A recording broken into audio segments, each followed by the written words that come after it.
Yugioh is an amazing card game with tons of opportunities to create, mix, and explore different things.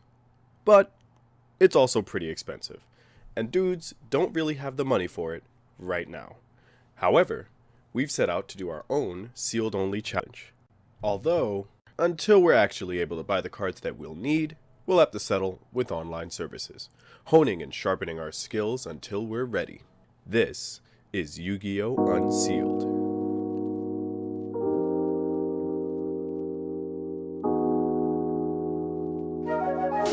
Hello humans, ArtistWithAfro here, and welcome back to the show. Today we have a few duels to you, courtesy of Dueling Nexus, and our people that we're going to find on there. The first person, aptly named the Ass Man. I'm an Ass Man. I don't know if anybody is any wrestling fans, but that is the great Billy Gunn, who is currently wrestling for AEW, and I mentioned that in my little comment here, but we are actually facing off against a frog deck. Now, frogs in particular are another rogue style deck. However, they did kind of run the meta, I would say late 2018, I would actually say most of 2018 into 2019. They were kind of like a 2017-18 type of deck. But he's starting off strong with 3 face downs and a face down monster. At this moment, I'm actually contemplating, or rather explaining to him what I'm going to do. It would make more sense for me to like use Royal Decree or Twin Twisters, but since he has all of those face downs, I'm going to guess that he's not going to need as many of them as he has. And even if he decides not to get rid of the backfield, I'll just try to see if I can get rid of them. So I play evenly matched. I see how good this type of card can work for the deck, and I do feel that, in all honesty, this is probably going to be the hardest card for us to find in this entire deck. He's going to activate Trap Trick, which is good in a sense, but it's not going to help him out, because what it's going to do is just put another card there, and then he's going to have to choose another card to then get rid of. So it really doesn't add up why he's activating Trap Trick. It's not, even though he's chaining it, the card has to hit the field before evenly matches effect finishes, so he still has to banish 4 cards.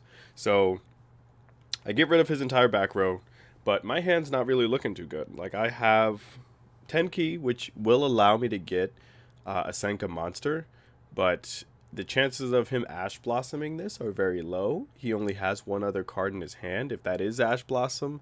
If memory serves me right, if that is Ash Blossom, and it is, then that's pretty much it for our combo. So we are going to be stuck until we draw another Senka, and I have some interesting news for you guys. I'm not sure if this is going to work out so well for us. But we end up setting Twin Twisters. We end up activating the Sun Liu Alliance, which is one of the other Senka cards that, again, it's a good card, but it's definitely a one-of type of situational card. It's not like too crazy, but it's not too not crazy, and if that makes any type of sense. So he summons Swap Frog, which then sends Ronin Totem to the grave. He flips up his other Ronin Totem to then summon Totally Awesome. And Totally Awesome right now is going to pretty much just eat us for 2200. And if we do not get a card, or rather if we don't get the card that we need in this amount of time, then we're really not going to be doing as well as I would hope. So we end up drawing into Ash Blossom. It's kind of a brick, and this is what will really set us back a few turns, if you know what I mean.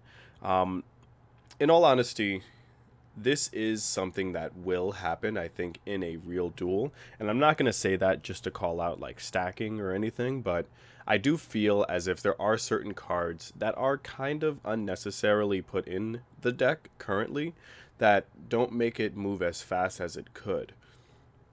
And whether or not this comes up to the fact that, you know, Senkas don't have their own Ash Blossom, they don't have their own version of, like, you know, Royal Decree, or they don't have their own boss monster, or rather, like, serious boss monster like Nibiru or something.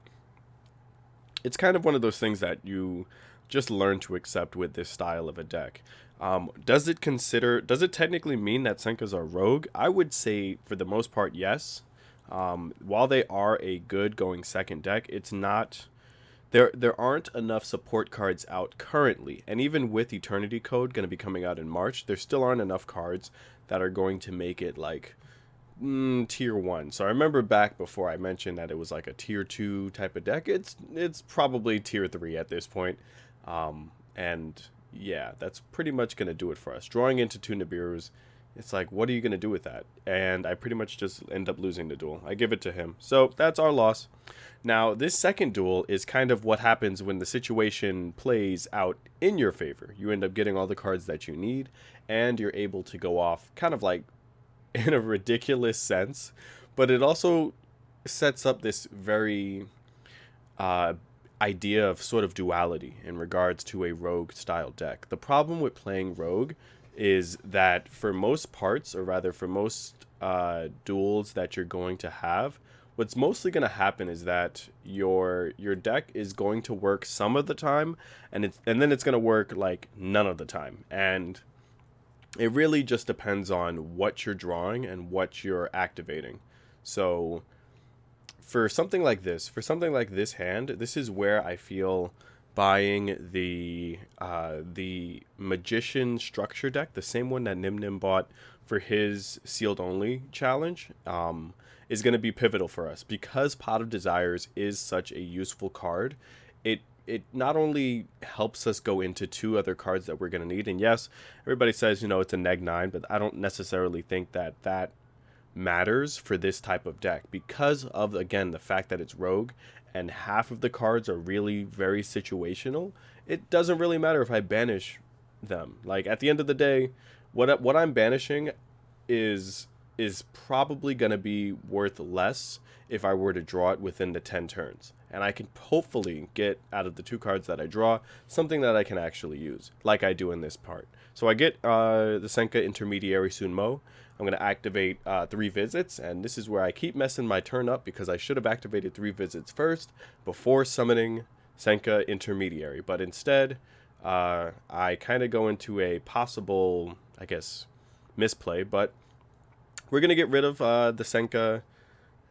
Yeah, that was really a misplay, because I could have OTK'd him, but I decide not to. Instead, I'm going to summon Guan Yun off of 3 visits destruction effect, and then I'm going to summon Zhang Dai over 3 visits, or rather over Zhang Dai's actual effect.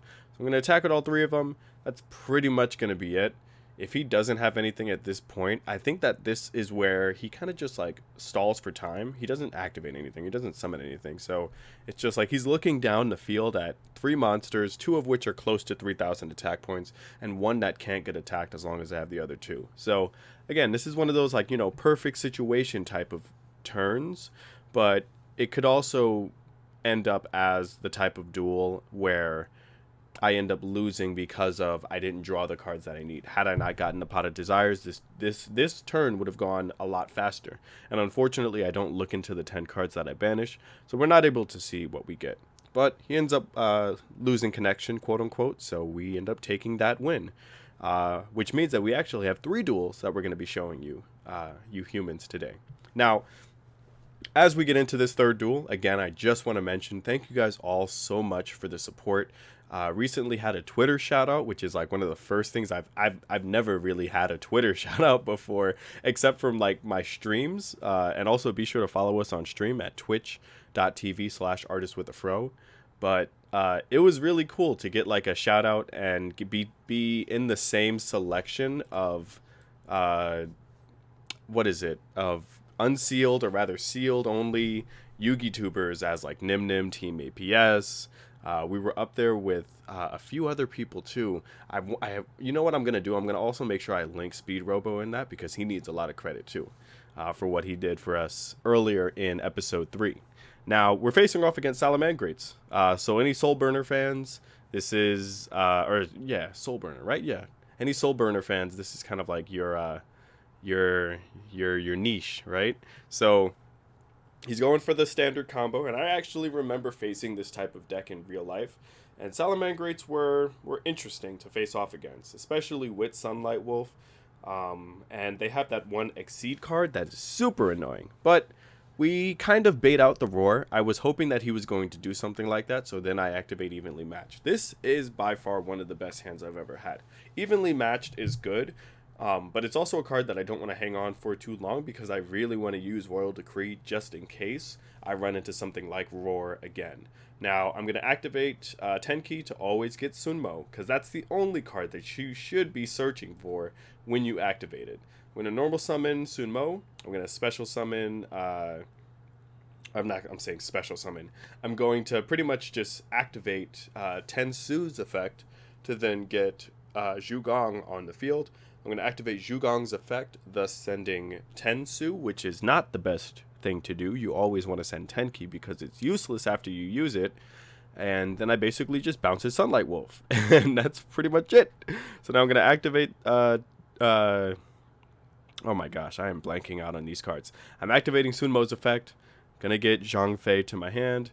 Zhang Fei's not really gonna do nothing. Activate 3 visits, and this is kind of like a mess up. I shouldn't have summoned him, but I'm just gonna set and end my turn. Let's see what he gets off of one card. Let's see what he draws. So he gets Coyote. I think that's the Salaman Great Coyote, which he then goes into Balinks, which he can then go into something else. He didn't top deck Raigeki. There really is no point in me activating anything at this point because I can kind of just, again, change Zhogong's effect, which will then change Sunmo's effect, which will then bounce his card back to his hand. So yeah, that's pretty much the end of this game. And it's one of the best things because getting like evenly matched again. And I feel like even though we called this episode Frog Salad, it really should just be called evenly matched because even in both duels, it's a card that's so useful that we're really, really, really, really, really going to need. So here's to hoping that they actually reprint it. I could use a reprinting of Evenly Matched. I'm sure a lot of people could as well. But we're going to have to hope and see what happens from that.